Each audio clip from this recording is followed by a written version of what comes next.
തെരഞ്ഞെടുപ്പ് കഴിഞ്ഞിട്ടും ബി.ജെ.പിയിലെ പ്രശ്നങ്ങൾ തീരുന്നില്ല. ബി.ജെ.പിയിൽ ഇപ്പോൾ ജില്ലാതല അവലോകന യോഗങ്ങൾ നടക്കുകയാണ്. തെരഞ്ഞെടുപ്പിൽ എന്തുമാത്രം വോട്ട് അല്ലെങ്കിൽ എത്ര വോട്ട് ബി.ജെ.പി സ്ഥാനാർത്ഥികൾക്ക് കിട്ടി അല്ലെങ്കിൽ NDA സ്ഥാനാർത്ഥികൾക്ക് കിട്ടി എന്ന കാര്യത്തിലുള്ള ഒരു ഹിതപരിശോധനയാണ് ഇപ്പോൾ ബി.ജെ.പി നടത്തുന്നത്.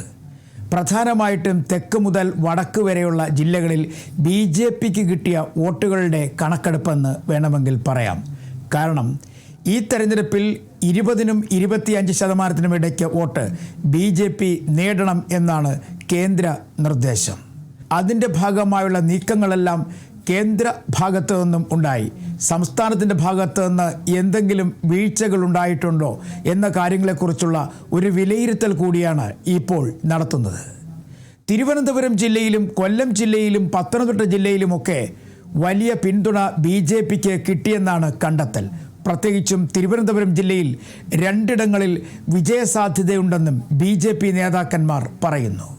നേമത്തും ഒപ്പം കഴക്കൂട്ടത്തും. കൊല്ലത്തേക്ക് എത്തുമ്പോഴേക്ക് കൊല്ലം ചാത്തന്നൂരിലും വിജയസാധ്യതയുണ്ടെന്നാണ് പറയുന്നത്. അതേസമയം പത്തനംതിട്ടയിൽ ചില സ്ഥലങ്ങളിൽ ചില പാളിച്ചകളുണ്ടായെങ്കിലും തിരുവല്ലയിലും ഒപ്പം തന്നെ ആറന്മുളയിലും വിജയം ബി.ജെ.പി പ്രതീക്ഷിക്കുന്നുണ്ട്. അങ്ങനെ തെക്കൻ കേരളത്തിലെ 3 ജില്ലകളിൽ വലിയ പ്രതീക്ഷകളാണ് ബി.ജെ.പിക്കുള്ളത്. അവർ പ്രതീക്ഷിച്ച തരത്തിലുള്ള പോളിംഗ് നടന്നിട്ടുമുണ്ട്. ഒരു തരത്തിലുള്ള വിഭാഗീയതയും ഉണ്ടായിട്ടുമില്ല. ആലപ്പുഴ, അതുപോലെ തന്നെ എറണാകുളം, തൃശ്ശൂർ, പാലക്കാട് ഈ സ്ഥലങ്ങളിലേക്ക് എത്തിയപ്പോൾ ബി.ജെ.പിക്ക് കഴിഞ്ഞ പ്രാവശ്യം, അതായത് കഴിഞ്ഞ പാർലമെൻറ്റ് തെരഞ്ഞെടുപ്പിൽ ലഭിച്ച വോട്ടുകൾ തന്നെ കിട്ടുമോ എന്നുള്ള കാര്യത്തിൽ സംശയമുണ്ട്. പ്രത്യേകിച്ചും ആലപ്പുഴയുടെ കാര്യത്തിൽ. ആലപ്പുഴയിൽ ബി.ജെ.പിക്ക് വലിയ തരത്തിലുള്ള പോളിംഗാണ് അന്ന്, അല്ലെങ്കിൽ വോട്ടുകളാണ് അന്ന് ലോക്സഭാ തെരഞ്ഞെടുപ്പിൽ ലഭിച്ചത്. ഒപ്പം എറണാകുളത്തും അതുപോലെ തന്നെ തൃശ്ശൂരിൽ പാർലമെൻറ്റിലേക്ക് ജയിക്കുന്നതിന് തരത്തിലുള്ള വോട്ടും ലഭിച്ചു. ഇടുക്കിയെയും കോട്ടയത്തെയും തൽക്കാലം ഒഴിവാക്കിയാണ് ഹിതപരിശോധന നടത്തുന്നത്. കോട്ടയത്ത് വലിയ പ്രതീക്ഷകളുണ്ടായിരുന്ന 2 നിയമസഭാ മണ്ഡലങ്ങളിൽ പാളിയെന്നാണ് വിലയിരുത്തുന്നത്. അതായത് പാലായിലും ഒപ്പം തന്നെ പൂഞ്ഞാറിലും. ഇവിടെ സഭകൾ പിണങ്ങിയതോടുകൂടി പ്രതീക്ഷകൾ തെറ്റി എന്ന് പറയപ്പെടുന്നു. എന്തായാലും മധ്യ കേരളത്തിൽ വലിയ പ്രതീക്ഷകൾ ഒന്നും തന്നെ ബി.ജെ.പിക്കില്ല.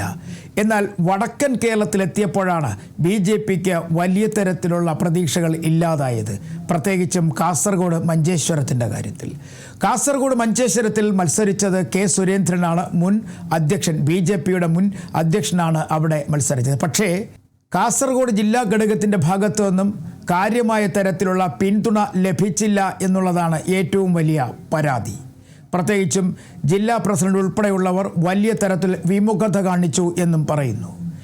SIRൻ്റെ കാര്യത്തിലായാലും വോട്ടർ പട്ടികയിൽ ആളുകളുടെ പേര് ചേർക്കുന്ന കാര്യത്തിലായാലും ഒക്കെ തന്നെ വലിയ വീഴ്ചകൾ സംഭവിച്ചുവെന്ന് കാസർഗോഡ് നിന്നുള്ള ഹിതപരിശോധനയിൽ വ്യക്തമാകുന്നു.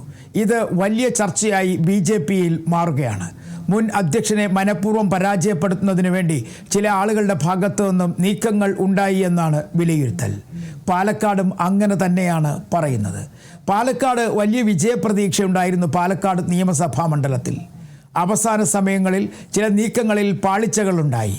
മാത്രവുമല്ല, പാലക്കാട് ജില്ലാ നേതൃത്വം കാര്യമായ തരത്തിലുള്ളൊരു പിന്തുണ നൽകിയെങ്കിൽ തന്നെയും എവിടെയോ ചില ഭാഗങ്ങളിൽ വിഭാഗീയത ഉണ്ടായെന്നും കണ്ടെത്തപ്പെട്ടിരിക്കുന്നു. എന്തായാലും വടക്കൻ കേരളത്തിൽ പാർട്ടിക്ക് വലിയ തരത്തിലുള്ള നേട്ടം കൊയ്യാൻ കഴിഞ്ഞില്ല എന്ന് തന്നെയാണ് ബി.ജെ.പി നേതാക്കന്മാരുടെ വിലയിരുത്തൽ. വരും ദിവസങ്ങളിൽ ഈ വിഷയങ്ങളെല്ലാം തന്നെ വലിയ ചർച്ചയാവും. ബി.ജെ.പി സംസ്ഥാന അധ്യക്ഷൻ നൽകിയ വാക്കുണ്ട് 20 മുതൽ 25% വരെ വോട്ട് കേരളത്തിൽ നിന്നും നേടാൻ കഴിയുമെന്ന് കേന്ദ്രത്തോട് പറഞ്ഞിരുന്നു. പക്ഷേ അത് യാഥാർത്ഥ്യമാകുമോ ഇല്ലയോ എന്നുള്ള കാര്യത്തിലാണ് ഇപ്പോൾ വലിയ സംശയം. കോട്ടയത്ത് അല്ലെങ്കിൽ മധ്യ കേരളത്തിലെ പ്രശ്നങ്ങൾ പറഞ്ഞു തീർത്തു എന്നാണ് പറയുന്നത്. കാരണം പൂഞ്ഞാറിലും പാലായിലും ഉണ്ടായിരുന്ന വിഷയങ്ങൾ, അല്ലെങ്കിൽ അവിടുത്തെ ബിഷപ്പുമാരുമായി ഉണ്ടായിരുന്ന വിഷയങ്ങൾ, ന്യൂനപക്ഷ വിഭാഗങ്ങളുമായി ഉണ്ടായിരുന്ന വിഷയങ്ങളൊക്കെ തന്നെ സംസ്ഥാന നേതൃത്വം ഇടപെട്ട് പറഞ്ഞു തീർത്തു എന്നാണ് ഇപ്പോൾ പറയുന്നത്. എങ്കിൽ തന്നെയും ഈ തെരഞ്ഞെടുപ്പിൽ വലിയ പ്രതീക്ഷ വച്ചു പുലർത്തിയ കോട്ടയം ജില്ലയിലും ഒപ്പം തന്നെ ആലപ്പുഴ ജില്ലയിലും ചില പാളിച്ചകൾ സംഭവിച്ചു എന്ന് ബി.ജെ.പി തന്നെ പറയുന്നുണ്ട്. അത് മറ്റു ഭാഗത്തൊന്നുമല്ല, സ്വന്തം നേതാക്കന്മാരുടെ ഭാഗത്തു നിന്നുമാണ് അത്തരം വീഴ്ചകൾ സംഭവിച്ചിരിക്കുന്നത്. തെരഞ്ഞെടുപ്പിൻ്റെ ഫലം വന്നതിന് ശേഷമായിരിക്കും അടുത്ത നടപടികളിലേക്ക് BJP കടക്കുക. ഇതൊക്കെ BJP നേതാക്കന്മാർ പറയുമ്പോഴും വിലയിരുത്തലുകൾ നടത്തുമ്പോഴും BJPയിലെ ഒരു വിഭാഗത്തിന് ഇപ്പോഴും വലിയ തരത്തിലെ വിയോജിപ്പുള്ളത് വിജയസാധ്യതയുള്ള ചില സീറ്റുകൾ, പ്രത്യേകിച്ചും എറണാകുളം ജില്ലയിലെ ചില സീറ്റുകളും പത്തനംതിട്ട ജില്ലയിലെ ചില സീറ്റുകളുമൊക്കെ ഘടകകക്ഷികൾക്ക് വിട്ടു നൽകിയതിലാണ് വിയോജിപ്പ്. അതായത് 2020 NDA സഖ്യത്തിൽ എത്തിച്ചെങ്കിൽ തന്നെയും BJP മത്സരിച്ചാൽ ജയിക്കാൻ കഴിയുന്ന പല സീറ്റുകളും അവർക്ക് വിട്ടു നൽകിയത്, അല്ലെങ്കിൽ 2020ക്ക് വിട്ടു നൽകിയതിലാണ് BJPക്ക് കടുത്ത വിയോജിപ്പുള്ളത്. ആ വിയോജിപ്പ് നേതാക്കന്മാർ പല സ്ഥലങ്ങളിൽ പറയാതെ പറയുകയും ചെയ്യുന്നുണ്ട്. NDA യോഗങ്ങളിൽ മൗനമാണെങ്കിലും BJPയുടെ കോർ കമ്മിറ്റി യോഗങ്ങളിൽ പല വീഴ്ചകളും എടുത്തു കാണിച്ച നേതാക്കന്മാർ കൃത്യമായി നേതൃത്വത്തിനെതിരെ വിമർശനം ഉന്നയിക്കുകയും ചെയ്യുന്നുണ്ട്. എന്തായാലും ഫലം വരുന്നതോടുകൂടി തന്നെ BJPയിൽ ഒന്നുകിൽ ഒരു ശുദ്ധികലശം അല്ലെങ്കിൽ അതുമായി ബന്ധപ്പെട്ട ചില നീക്കങ്ങളിലേക്ക് കടക്കാനും സാധ്യത തള്ളിക്കളയാനാകില്ല. കാരണം തദ്ദേശ ഭരണ സ്ഥാപനങ്ങൾ തിരഞ്ഞെടുപ്പിൽ വലിയ തരത്തിൽ വോട്ട് കുറഞ്ഞില്ല. പക്ഷേ മുൻ വർഷത്തെ അപേക്ഷിച്ച് ചില തദ്ദേശ ഭരണ സ്ഥാപനങ്ങൾ BJPക്ക് നഷ്ടമായി. ആ പ്രശ്നങ്ങൾ ഈ നിയമസഭാ തിരഞ്ഞെടുപ്പിൽ പരിഹരിക്കാൻ കഴിയും എന്നുള്ള പ്രതീക്ഷ BJP സംസ്ഥാന നേതൃത്വത്തിനുണ്ടായിരുന്നു.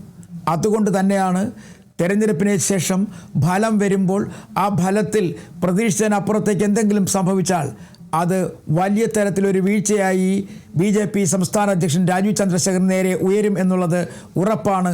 അതിനുവേണ്ടിയാണ് സംസ്ഥാന നേതൃത്വത്തിലുള്ള ചില നേതാക്കന്മാർ കാത്തിരിക്കുന്നതും.